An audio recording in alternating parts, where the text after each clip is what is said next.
کیا ماؤں نے لال جنے تھے؟ کیا دھرتی نے انسان دیکھے تھے؟ آج تک دنیا ایسا بادشاہ نہ دکھا سکی جو 22 لاکھ مربع میل پہ حکومت کر کے مسجد میں جھاڑو دے رہا ہو، جو 22 لاکھ مربع میل پر حکومت کر کے پانی کی مشق کندھے پہ اٹھا کے بیوہ عورتوں کے گھر میں گھڑوں میں پانی بھرنے جا رہا ہو۔ امیر المومنین کہاں جا رہے ہو؟ فلاں اماں کے گھڑے میں پانی بھرنے جا رہا ہوں، فلاں کے گھر میں پانی بھرنے جا رہا ہوں۔ 22 لاکھ مربع میل پہ حکومت کر کے دھرتی نے ایسا بادشاہ نہیں دیکھا جو اونٹ چراتا پھر رہا ہو، اور جو بیت المال کا اونٹ گم ہوا، چولے کو باندھا اور دوڑ لگائی، آگے احنف بن قیس ملے، ارے کہاں جا رہے ہو امیر المومنین؟ کہ تو بھی آجا، بیت المال کا اونٹ گم ہو گیا ہے، مل کے تلاش کریں۔ پتہ نہیں کتنے مسلمانوں کا اس میں حصہ ہے۔ دھرتی ایسا بادشاہ نہ دکھا سکے گی، نہ دکھا سکے گی، کوئی ایسا آیا ہی نہیں ہے کہ جو اتنی بڑی سلطنت کا مالک ہو اور کیکر کے درخت کے نیچے بغیر پیروں کے سو رہا ہو۔ یہ ہمارے چھوٹے چھوٹے حکمران، ووٹوں کے ذریعے سے کرسیوں پر بیٹھنے والے، ان بے وقوفوں کے آگے بھی پہرے، پیچھے بھی پہرے، دائیں بھی پہرے، بائیں بھی پہرے، اوپر بھی پہرے، ان کی گاڑیاں بھی بلٹ پروف، یہ پھر بھی ڈرتے ڈرتے جا رہے کہ انہوں نے ظلم کیا، یہ اپنی ذات میں خوف زدہ ہو گئے۔ عمر نے اپنے نام کے ساتھ فاروق کا لقب آپ نے کہا عمر فرق بین الحق والباطل، عمر وہ عمر ہے جس نے حق اور باطل میں فرق کر کے دکھا دیا، اس لیے یہ فاروق ہے، اس نے حق اور باطل میں فرق کر کے دکھایا، یہ فاروق ہے۔ حسن بصری فرمایا کرتے تھے اپنی محفلوں کو عمر کے ذکر سے سجاؤ۔ حضرت عائشہ فرمایا کرتی تھیں عمر کے تذکرے کیا کرو کہ جب عمر کا تذکرہ ہوتا ہے تو عدل کا تذکرہ ہوتا ہے، جب عدل کا تذکرہ ہوتا ہے تو اللہ کا تذکرہ ہوتا ہے۔ کہ ہم عائشہ رضی اللہ تعالیٰ عنہ فرمایا کرتی تھیں اتنے بڑی سلطنت پر حکومت کرنے کے بعد اللہ کی راہ میں جانے والے مجاہدین کے گھر گیا کھڑا ہوا ہے، دروازے پہ دستک دے رہا ہے، بیٹی کوئی بازار سے سودا لینا ہو تو مجھے بتاؤ، تیرے گھر والا تو اللہ کی راہ میں ہے، میں تمہارے گھر کا سودا لے آؤں، کیا کیا چیز چاہیے؟ تم نے اپنے خامند کو خط لکھنا ہوگا، تم تو لکھنا نہیں جانتی، مجھے بتاؤ میں تیرے خامند کو تیری طرف سے خط لکھوں۔ اما تیرا بیٹا اللہ کی راہ میں گیا ہوا ہے، مجھے بتا میں تیرے بیٹے کے نام تیری طرف سے خط لکھوں۔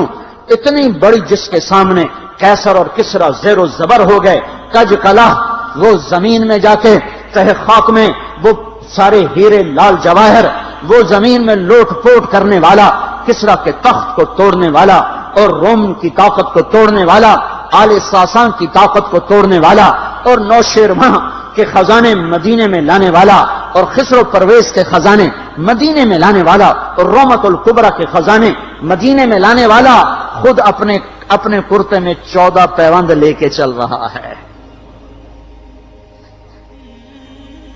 14 پیوند کے ساتھ کرتا ہے، مہینے میں 1 دن گوشت کھاتے تھے، وہ روٹی کھاتے تھے کہ عام آدمی حلق کے نیچے نہیں لے جا سکتا تھا۔ ہے سال کی ابتدا اس شخص کی شہادت سے ہوتی ہے جس کو اللہ نے وہ عزت دی۔ آپ نے کہا میرے 2 وزیر آسمان میں، 2 وزیر زمین میں، آسمان پہ جبریل اور میکائیل میرے وزیر ہیں، زمین پر ابو بکر اور عمر میرے وزیر ہیں۔ آپ فرمایا کرتے تھے ابو بکر اور عمر اگر کسی بات پہ جمع ہو جائیں تو میں ان کے مشورے کے خلاف کبھی نہ کروں گا۔ ابو بکر تیری مثال ابراہیم کی ہے، عمر تیری مثال نوح علیہ السلام کی ہے، ابو بکر تیری مثال عیسیٰ علیہ السلام کی ہے، عمر تیری مثال موسیٰ علیہ السلام کی ہے۔ آپ مسجد میں آئے، آپ کے دائیں طرف ابو بکر تھے، بائیں طرف عمر تھے، آپ اندر آئے اور کہا دیکھو اسی طرح قیامت کے دن ہم اٹھیں گے کہ میرے دائیں طرف ابو بکر ہوگا، میرے بائیں طرف عمر ہوگا اور ہم ہاتھوں میں ہاتھ دیے ہوئے اٹھائے جائیں گے۔ اور ایک حدیث میں آتا ہے اور میرے قدموں سے بلال کو اٹھایا جائے گا جو نکلتے ہی اذان دے گا، جس کے اسلام لانے نے اسلام کو اونچا کیا، جس کے اسلام لانے نے باطل کو پست کیا، جن راہوں سے عمر گزر جائے شیطان وہ راہیں چھوڑ دیتا تھا۔ عرفات کا میدان تھا، 1.25 لاکھ مقدس ہستیاں سامنے ہیں۔ میرے نبی نے فرمایا اس وقت میرا اللہ میرے سب صحابہ پہ فخر کر رہا ہے اور عمر بن خطاب پہ خاص طور پہ فخر کر رہا ہے، خاص طور پہ فخر ہو رہا ہے، عمر بن خطاب پہ خاص طور پہ فخر ہو رہا ہے۔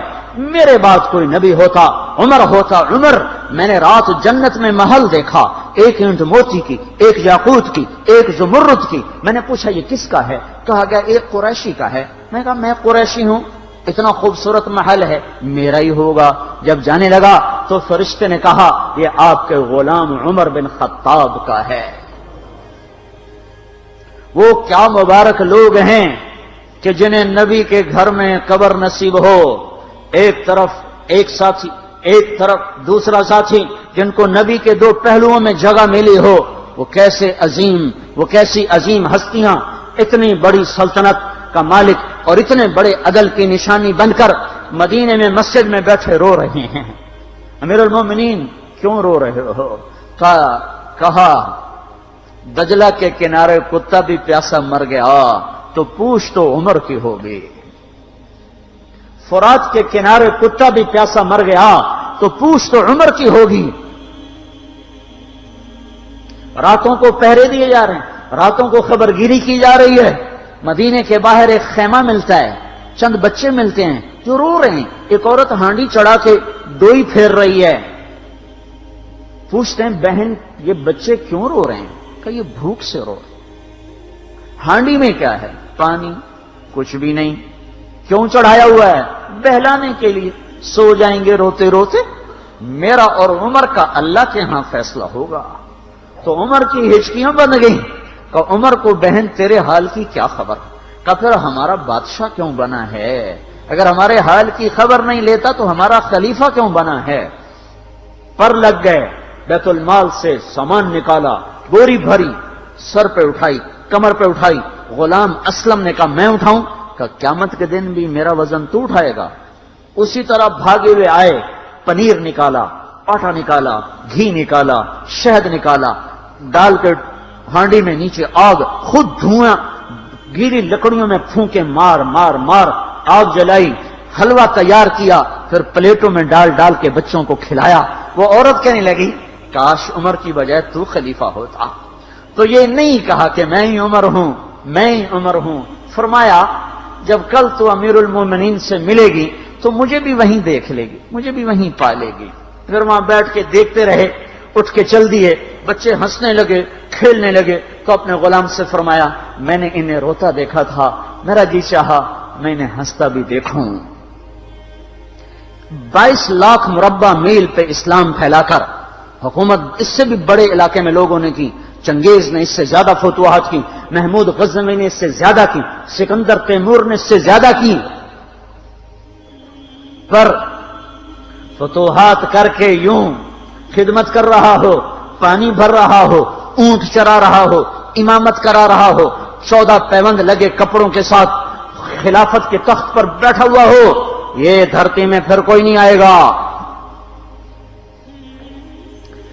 ہے نماز میں خنجر لگا، نماز پڑھاتے ہوئے 27 ذوالحج، 27، 28، 29 یکم کو انتقال ہوا۔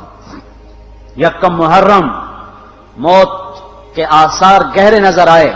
بیٹے کو بلایا کہ بیٹا جاؤ اما عائشہ سے پوچھ کے آؤ کہ عمر اپنے ساتھیوں کے ساتھ دفن ہونے کی اجازت چاہتا ہے۔ امیر المومنین کے لقب سے بات نہ کرنا، عمر کہنا۔ عمر، اب میں امیر المومنین نہیں رہا۔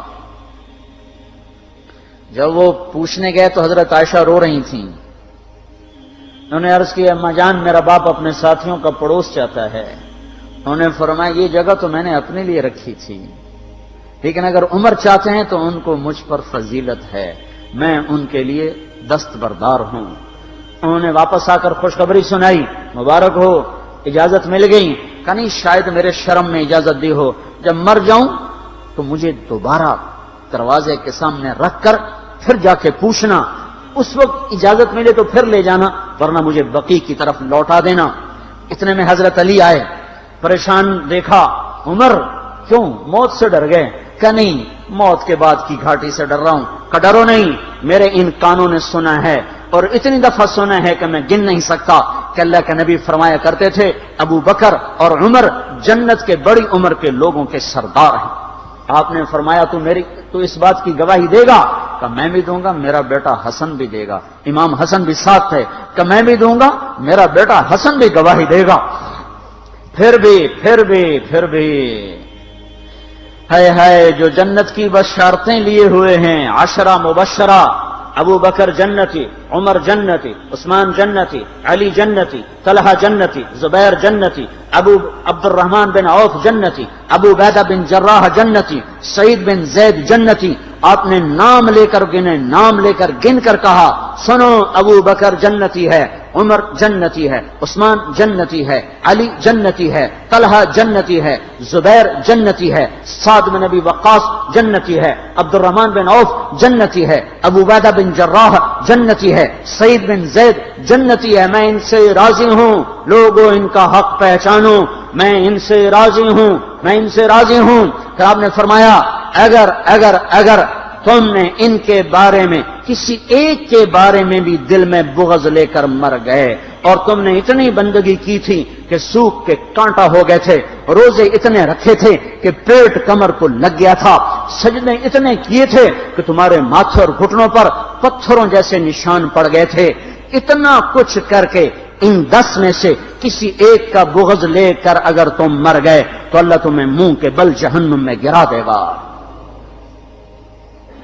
لوگوں میں ان سے راضی ہوں، ان کا حق پہچانو، جن کو اللہ بھی رضا کے پروانے دے رہا ہو، جن کو اللہ کا رسول رضا کے پروانے دے رہا ہو، جن کو وزارت کا شرف مل چکا ہو، نبی کے پہلو میں قبر جن کی بننے کا اعلان ہو چکا ہو، وہ موت پر کیا کہہ رہا ہے؟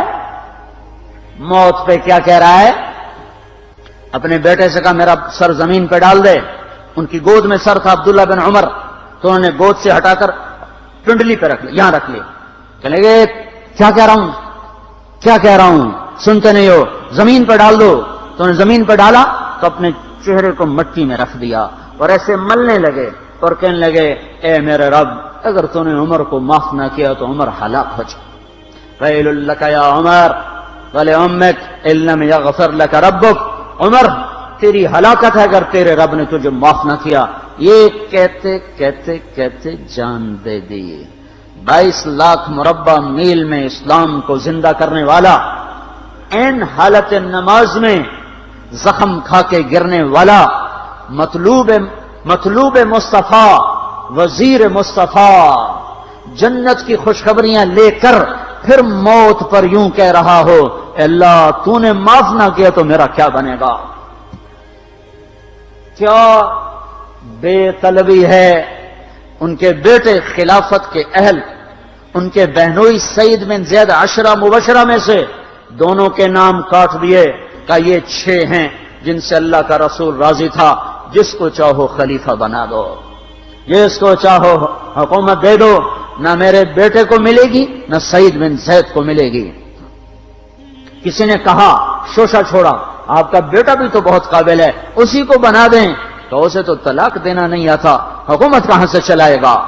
یہ ایک واقعہ کی طرف اشارہ کیا ہے، اس کے پیچھے ایک واقعہ ہے جس کو انہوں نے یاد کر کے فرمایا وہ تو طلاق دینا نہیں جانتا، وہ حکومت کیا چلائے گا؟ حالانکہ بڑے صحابہ میں عبداللہ بن عمر کا مقام ہے۔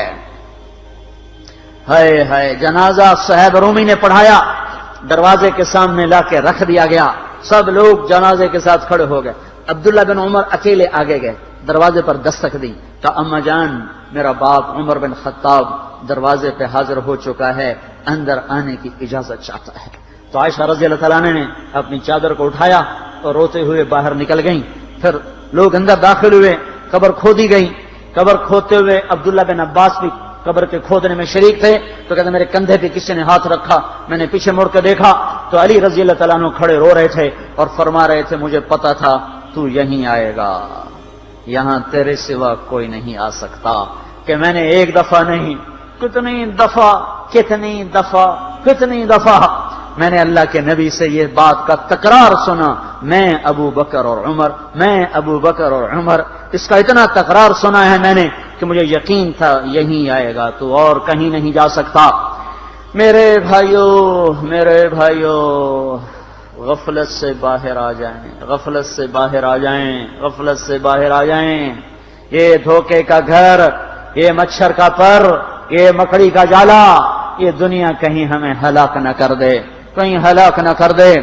ان لوگوں کو سامنے رکھ کے زندگی گزارو جنہوں نے اللہ کو راضی کیا، اس کے رسول کو راضی کیا، کلمہ حق کو بلند کیا، خیر کے ذریعہ بنے، شر کے مٹانے والے بنے، اور دنیا میں مرنے کے بعد بھی ان کے تذکرے ہدایت کا سامان بنے، ان کے تذکرے روشنی کا مینار بنے۔